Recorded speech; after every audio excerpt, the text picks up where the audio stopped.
भगवान शिव को यहाँ एक तरफ भोलेनाथ कहा जाता है, वहीं दूसरी तरफ सृष्टि का विनाशक भी कहा जाता है। उनके हाथों से ना जाने कितने ही राक्षस असुर मारे गए और कई बार तो अपने भक्तों को बचाने के लिए वे देवों और उनके अवतारों से भी भिड़ गए।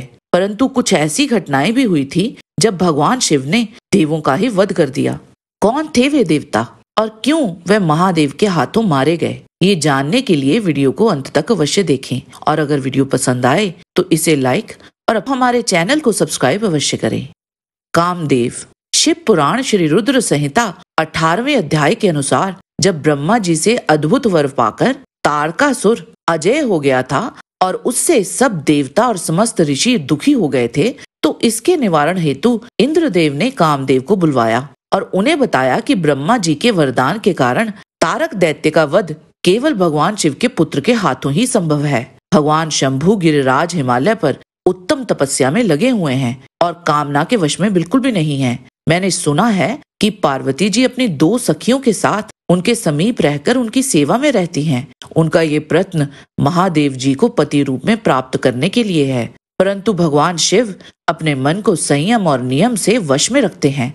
तुम कुछ ऐसा प्रयत्न करो कि भगवान शिव की देवी पार्वती में अत्यंत रुचि हो जाए। कामदेव उस समय देवराज से बोले, मैं इस कार्य को करूंगा। और वह अपनी पत्नी रति और वसंत को साथ ले उस स्थान पर गए जहाँ योगीश्वर शिव तपस्या कर रहे थे। वहां पहुंचकर कामदेव ने शिवजी पर अपने बाण चलाए। इन बाणों के प्रभाव से शिवजी के हृदय में देवी पार्वती के प्रति आकर्षण होने लगा और उनका ध्यान तपस्या से हटने लगा। ऐसी स्थिति देख महायोगी शिव अत्यंत आश्चर्यचकित हुए और मन में सोचने लगे कि मैं क्यों अपना ध्यान एकाग्रचित नहीं कर पा रहा, मेरी तपस्या में ये कैसा विघ्न आ रहा है। यह सोचकर वह इधर उधर देखने लगे। तभी उनकी दृष्टि सामने छिपे कामदेव पर पड़ी। उस समय कामदेव पुनः बाण छोड़ने ही वाले थे। उन्हें देखते ही शिवजी को बहुत क्रोध आया। इतने में कामदेव जी ने अपना बाण छोड़ दिया, परंतु क्रोधित हुए शिवजी पर उसका कोई प्रभाव नहीं पड़ा। तब अपने बाण को बेकार हुआ देख कामदेव डर से कांपने लगे। सभी देवतागण वहां आ पहुंचे और जब देवतागण उनकी स्तुति कर ही रहे थे, तभी भगवान शिव के मस्तक के बीचों बीच स्थित तीसरा नेत्र खुल गया और उसमें से आग निकली। इससे पूर्व की कोई देवता भगवान शिव से क्षमा याचना कर पाता, उस आग ने वहां खड़े कामदेव को जलाकर भस्म कर दिया और वे वहीं मृत्यु को प्राप्त हो गए। यमदेव। ऋषि मृकंडु और उनकी पत्नी मरुदवती की कोई संतान नहीं थी। तब दोनों ने भगवान शिव से संतान प्राप्त करने के लिए बड़ी ही घोर तपस्या की। भगवान शिव उनसे प्रसन्न हो गए, परंतु उनके समक्ष एक शर्त रख दी।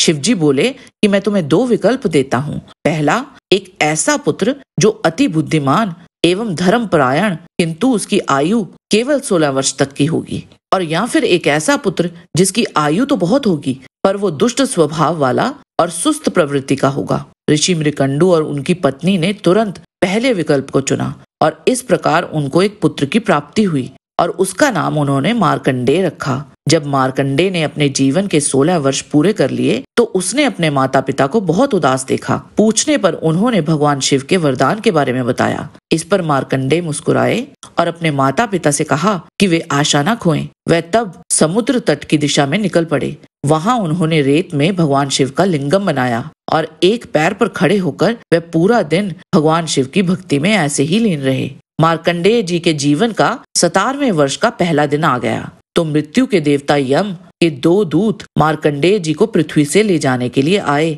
जब वे दोनों सफल ना हो पाए तो वहां स्वयं यमराज आए। वहां पहुंचते ही मृत्यु के देवता ने मार्कंडेय की गर्दन में अपना कमंड डाला और उसे लिंगम से दूर खींचना शुरू कर दिया। जब मार्कंडेय जी असहाय होकर रोने लगे तो अपने भक्त की ऐसी दुर्दशा देख भगवान शिव अनायास ही मार्कंडेय और यम दोनों को आश्चर्यचकित करते हुए उस लिंगम से वहां प्रकट हो गए। भगवान शिव ने क्रोध में अपने त्रिशूल से मृत्यु देव को भेद दिया और वो वहीं गिर पड़े। यमदेव को मृत देखकर समस्त लोकों में हड़कंप मच गया। स्वर्ग लोक से इंद्र और कई देवता नीचे पृथ्वी पर आए और भगवान शिव के पास गए। यमदेव को मृत देखकर सभी देव डर गए और वो भगवान शिव से यमदेव को पुनः जीवित करने की गुहार करने लगे, पर शिवजी ने ऐसा करने से मना कर दिया।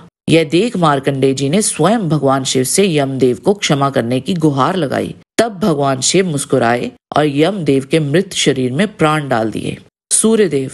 ब्रह्म वैवर्त पुराण के गणपति खंड अध्याय 18 में एक स्थान पर नारद जी श्री हरि नारायण से गणेश जी के जन्म के बारे में पूछते हैं और फिर वो पूछते हैं, प्रभु, जो देवेश्वर महात्मा शंकर के पुत्र तथा विघ्नों के विनाशक हैं, उन गणेश्वर का मस्तक एक ग्रह की दृष्टि से कट जाना, यह बड़े आश्चर्य की बात है। आप इस वृतांत को मुझे बतलाने की कृपा करें। तब श्री नारायण ने कहा, नारद, एक समय की बात है, भक्त वत्सल शंकर ने माली और सुमाली को मारने वाले सूर्य पर बड़े क्रोध के साथ त्रिशूल का प्रहार किया।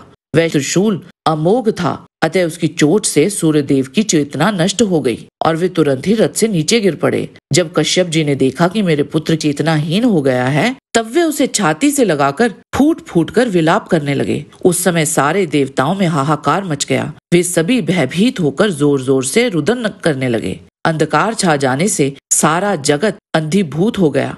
तब ब्रह्मा जी के पौत्र तपस्वी कश्यप जी ने अपने पुत्र को प्रभाहीन देख भगवान शिव को श्राप देते हुए बोले, जिस प्रकार आज तुम्हारे त्रिशूल से मेरे पुत्र का वक्ष स्थल विदीर्ण हो गया है, उसी तरह तुम्हारे पुत्र का मस्तक कट जाएगा। शिव जी आशुतोष तो हैं ही, अतः क्षण मात्र में ही उनका क्रोध जाता रहा।